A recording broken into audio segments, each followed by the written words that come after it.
formara, para que los quisiera. ¿Qué tanto le transmito a mi hijo de lo que yo soy? Bueno, a veces transmitimos cosas buenas, pero también transmitimos cosas malas. Ese es el plan de Dios para tu matrimonio y para mi matrimonio. Que sepamos para qué tenemos los hijos. Yo recuerdo cuando nacieron mis hijos, los gemelos, que me dijeron que eran 2, yo me volvía loco, porque no sabía qué iba a hacer. Primero porque te preparas para una cosa y resulta que tienes que comprarlo todo de a 2. Era una locura en mi cabeza, pero cuando nos acercamos a las cosas de Dios, que nos empezaron a enseñar y enseñar y enseñar, dije, no, pues no, me los voy a echar yo. A nuestros hijos nos los echamos nosotros, porque no les damos lo que necesitan. Creemos que con arreglar de comer es suficiente. No es suficiente. Con vestirlos es suficiente. Tampoco es suficiente. Con amarlos, sí necesitamos amarlos, educarlos y enseñarlos. Piensen en esto. Es el segundo propósito de Dios. El tercero, la sexualidad en el plan de Dios. La sexualidad en el plan de Dios. Fíjense que por muchos años, ya no, pero hablar de sexo era un tabú. Era algo que o se hablaba a escondidas o no se hablaba. Y es muy importante que nosotros como pareja entendamos cuál es el plan de Dios para nosotros en esta área de la sexualidad. No lo voy a decir yo, lo voy a leer con la palabra. Vamos a la primera carta a los Corintios, capítulo 7. Primera carta a los Corintios, capítulo 7, versículo 3.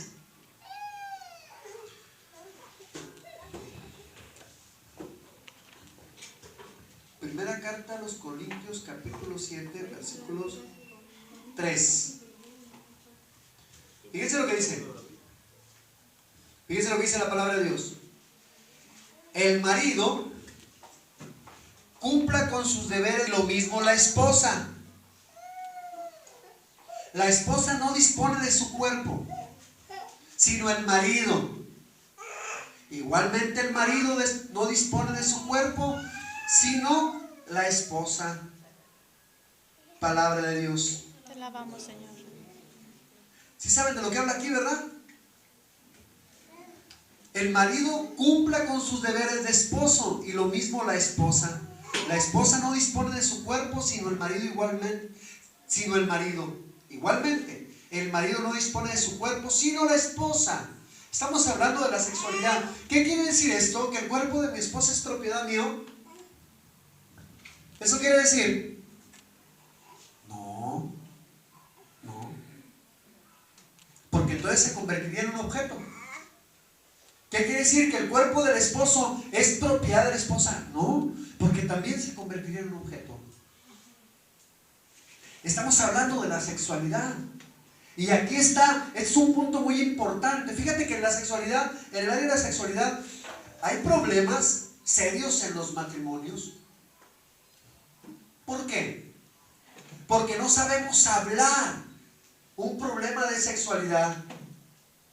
Cuando la esposa busca al esposo y le dice, es que ando muy cansado, ¿qué se me hace que no? Algo trae. Y comienzas a pensar. Y resulta que el hermano anda enfermo, pero no sabe hablar de su sexualidad con su esposa.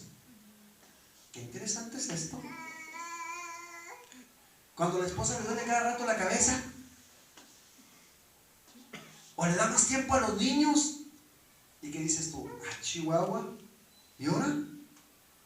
Pero resulta que la hermana tiene un problema físico, pero le da vergüenza hablarlo. ¿Qué pasa, hermanos? Que se va perdiendo una relación. Así como hay problemas sexuales en la sexualidad de la esposa, por ejemplo, que tiene sus días en que no puede tener relaciones sexuales, que cosas propias de la mujer, el hombre tiene que conocerlas y entenderlas. Pero así también la mujer tiene que entender y saber que los hombres también tienen problemas. Tienen problemas. ¿Cómo quieres tener una relación sexual placentera si tu casa es un mismísimo manicomio? quieres? ¿Cómo quieres que tu esposa esté complaciente, amable contigo si está batallando con los chamacos y tú andas metido en otras cosas? ¿Cómo quieres? Hay un problema emocional. Y a los hombres también les pasa. También nos pasa, digo, tengo que incluirme. También nos pasa. Pero ¿sabes una cosa? Fíjate qué hermoso texto dice. Dice el texto: la mujer ya no dispone de su cuerpo sino el marido. Igualmente el marido. O sea que, véngase. Pero tiene que ser entendido que así como podemos construir una relación de amistad, también podemos construir una relación sexual. También podemos construirla. ¿Cómo? A base de diálogo, a base de hablar. ¿Sabes que me siento mal? Digo, pero hablarlo, porque cuando el hombre cae en el matrimonio se meten los vecinos, se mete el demonio y comienzan los problemas. Es muy importante revisar esta área. A veces aquí en nuestra cabeza nos imaginamos infidelidades al por mayor y resulta que la esposa o el esposo tienen un problema físico o psicológico. ¿Qué tenemos que hacer? Hablar. Qué importante es esta área. ¿Saben? La área de la sexualidad es transitoria. Es decir, no es para siempre. Llega un momento en que nuestro estado de vida va a ser de compañeros. ¿Por qué? Porque es la naturaleza del cuerpo. Pero hombre, si estás chavalón y andas ahí con cosas, mejor dile qué es lo que te está pasando, hermano, para que no piense mal. Y también tú, hermana, si estás pasando por una situación complicada en tu sexualidad, háblalo. Hay terapias, hay todo. Pero si no lo hablamos, muchos matrimonios quiebran por eso, porque no entendieron. Y así como dice aquí, y entendemos que no es una propiedad del cuerpo de tu esposa, tenemos que entender que podemos construir una relación sexual a base del diálogo. Es una bendición de Dios. Es algo que Dios nos dio para que disfrutemos esa relación sexual. Cuando la relación sexual es, ojo, es frustrante, es dolorosa, o te causa algún complejo, hermano, ya no estás dentro del plan de Dios. Ya no estás. Y una de las claves para estar dentro del proyecto de Dios es que nuestra sexualidad esté sujeta a la voluntad de Dios. Mucha gente piensa que el primer pecado de Adán y Eva era un pecado sexual. No, fue la desobediencia. Les dijeron que no hicieran algo y lo hicieron, pero el sexo no es pecado. Y tiene que ser visto como es, como tal. Yo creo que ahorita es imposible decirle a los niños que los bebés los traen de París. ¿Verdad que no se puede eso? Aunque quieras. Porque si tú les dices que los trae la cigüeña, ellos van y le preguntan a San Gogle y les dice todo. Tenemos que aprender a hablarle a nuestros hijos también de eso.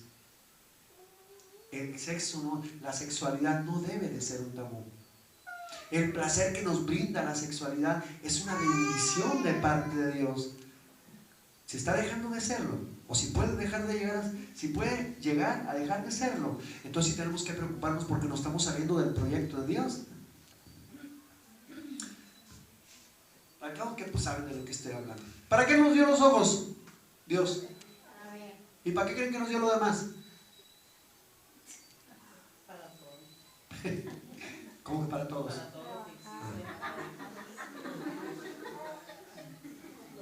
Así de simple. El placer sexual es una bendición. Dios te dio los ojos para que vieras y te dio los demás para que lo disfrutes, hermano, con quien te toca, nada más. Amén. Ni se pongan colorados, hombre, que saben de lo que estamos hablando. Aprendamos a hablar de esto. El placer sexual, el placer de la sexualidad es algo que está dentro del plan de Dios. No es nuevo, no es nuevo. Eso es lo que Dios tenía diseñado para ti, para ti, para ti, para ti, de manera que podamos disfrutar la vida aquí. No todo es sexo. No todo es sexo.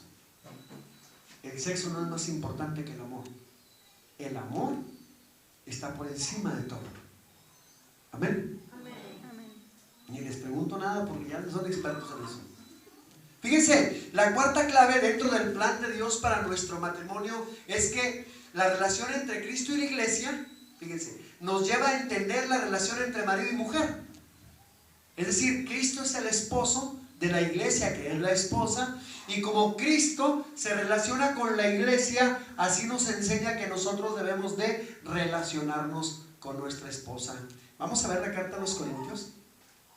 Carta a los Corintios, capítulo 5, versículo 23. Efesios 5, 23.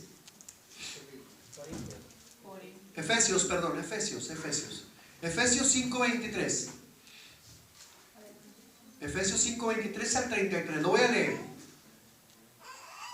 El hombre, sí, 5, 23. Dice la palabra del Señor. El hombre es cabeza de la mujer, como Cristo es cabeza de la iglesia, cuerpo suyo, del cual es asimismo Salvador. Que la esposa pues se someta en todo a su marido, como la iglesia se somete a Cristo. Fíjense, relación Cristo, iglesia, esposa. Y luego nos dice la relación entre el esposo y la esposa. Que la esposa pues se someta en todo a su marido, como la iglesia se somete a Cristo. Maridos, amen a sus esposas como Cristo amó a la iglesia y se entregó a sí mismo por ella, y después de bañarla en el agua y la palabra para purificarla, la hizo santa, pues quería darse a sí mismo una iglesia radiante, sin mancha, ni arruga, ni nada parecido, sino santa e inmaculada. Versículo 28. Así deben también los maridos amar a sus esposas como aman a sus propios cuerpos. Amar a la esposa es amarse a sí mismo, y nadie aborrece su cuerpo. Al contrario, lo alimenta y lo cuida. Y eso es justamente lo que Cristo hace por la iglesia, pues nosotros somos miembros de su cuerpo. La Escritura dice: por eso dejará el hombre a su padre y a su madre para unirse con su esposa, y los dos formarán un solo ser. Esto es un misterio muy grande, pues lo refiero a Cristo y a la iglesia. En cuanto a ustedes, cada uno ame a su esposa como a sí mismo, y la mujer a su vez respete a su marido. Palabra de Dios. Está largo el texto, pero está por demás interesante. Fíjate, es la relación entre Cristo y la iglesia, marido y mujer. Fíjate lo que dice el versículo 26. Versículo 26 dice: y después de bañarla en el agua y la palabra para purificarla, la hizo santa. Cristo a la iglesia la hizo santa, pues quería darse a sí mismo una iglesia radiante, sin mancha, ni arruga, ni nada parecido, sino santa e inmaculada. ¿Qué quiere decir? Que si usted tiene una esposa toda maltratada, toda agüitada, toda acomplejada, es porque usted no la ha santificado como varón. Así de sencillo. Si conocemos algún matrimonio por ahí que la esposa es el alma de la fiesta y el marido allá en el rincón, ¿qué le falta? Santificarla. Fíjate qué gran responsabilidad de nosotros. Nosotros tenemos que santificar a nuestra esposa, que la esposa se someta a su marido. Hermanos, pero ¿cómo se va a someter la esposa a su marido si su marido a veces piensa con el estómago? Si no toma buenas decisiones. Por eso es importante que el marido, como cabeza de su casa, sepa lo que Dios quiere para él y la gran responsabilidad que tiene con su esposa. Así deben también los maridos amar a sus esposas como aman a sus propios cuerpos. Ahí está la tarea. ¿Qué tanto nos queremos nosotros? Es de la forma que vamos a querer a nuestra esposa. Si no te quieres tú mismo, pues ¿cómo vas a querer a los demás? Si tú le dices a tu esposa, te quiero mucho, pero tú andas haciendo cosas que no te ayudan a ti, pues no es cierto. Así como te quieres tú mismo, tienes que querer a tu esposa. Ese es el plan de Dios. Que entendamos cómo Cristo ama a su iglesia como esposa, para que nosotros amemos a nuestra esposa. Y Cristo amó a su iglesia, pues fue hasta la muerte, hasta el Calvario, por nosotros. Nosotros también debemos de ir hasta el final por nuestra esposa. Pensemos, ¿qué tanto damos por nuestra esposa? ¿Qué tanto damos? ¿Qué tanto le pongo interés? O llego a la casa y la veo y pues ahí está, pues qué bueno que está. O tu esposa, ya llegó, pues ya que. No. ¿Qué tanto interés tenemos en que esta relación se construya agradable, armonía? Allí está esta es la cuarta clave que el Señor nos da, y yo creo que tenemos que revisar estas 4 claves. La primera, ¿cuál era? A ver, la primera clave, ¿cuál fue? Procreación. Perdón, acompañamiento, es cierto. Acompañamiento. ¿Y la segunda? Procreación con propósito. Procreación con propósito. ¿Y la tercera? Sexualidad en el plan de Dios. ¿Les quedó claro esa? Sí. No les voy a dejar tarea de esa, les voy a dejar tarea de las otras. La sexualidad. ¿Y la cuarta? La relación entre Cristo y iglesia es igual entre marido. Esa es la clave. Si nosotros hacemos estas 4 cosas, vamos a tener un matrimonio sano, saludable, emocional y físicamente. ¿No les ha pasado, hermanos, que cuando andamos bien padre con la familia, con la esposa, hasta nos levantan en la mañana con café o nos echan tortillas de harina y hasta ahí te dicen, pues pórtate igual y aquí no la llevamos bien? ¿A poco no? Pues ya sabes la medicina y es tu propia medicina. Entonces, ¿qué tenemos que hacer? Cuidar. Repito, estas 4 cosas no son las únicas, hay más. Pero estas 4 cosas son las que Dios dispone para que nosotros tengamos un matrimonio saludable en el aspecto afectivo y en el aspecto ordinario, pues, que estemos en paz con nosotros mismos.